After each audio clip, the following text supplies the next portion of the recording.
If you haven't heard by now, Pierre poilievre hasn't had the greatest relationship during this campaign with the media.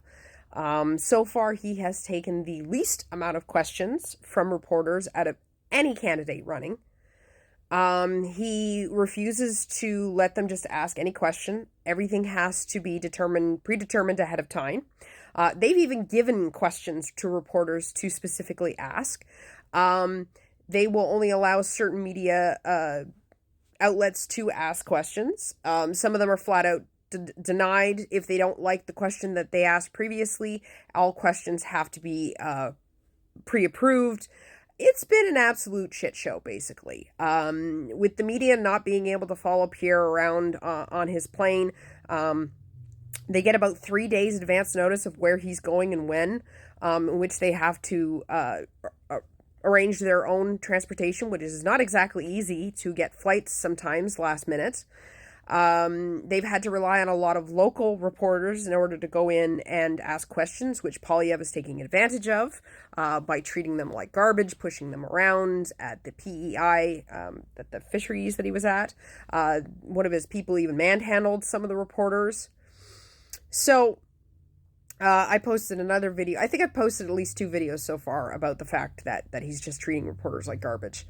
But CBC, their reporters have talked about it. And in today, when he was in Sault Ste. Marie, apparently they decided to take all the reporters, put them 8 feet away in a little pen surrounded by metal fencing.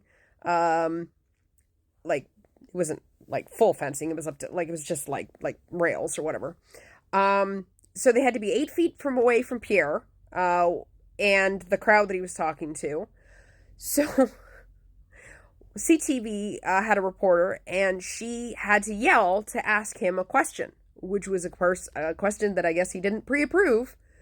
And instead of answering the question, which I believe was in regard to his security clearance, he flat out lied and said, "Oh, we've got protesters here today." And she's like, "No, it's a reporter that has a question for you." Why are you lying, Pierre?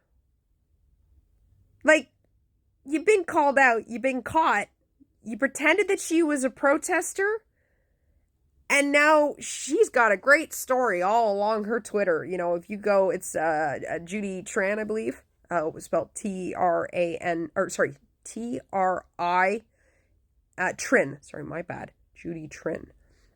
So T-R-I-N-H. Yeah, I double checked that. It's Judy Trin. If I'm pronouncing that wrong, I apologize. So she's got like a whole Twitter story, just a whole bunch of, like, a big long thread talking about the whole fucking experience. And it'll make you look good, Pierre. You know, we keep telling you to stop fucking lying. That people are gonna fact check you and call you out. Again, you know, PP side loves to talk about Carney and saying that he's not taking a lot of questions and he doesn't know how to answer questions and deal with the public and deal with the media, and that he's being rude and arrogant. And it always seems to be the women reporters too with PP. I'm telling you, he doesn't like women.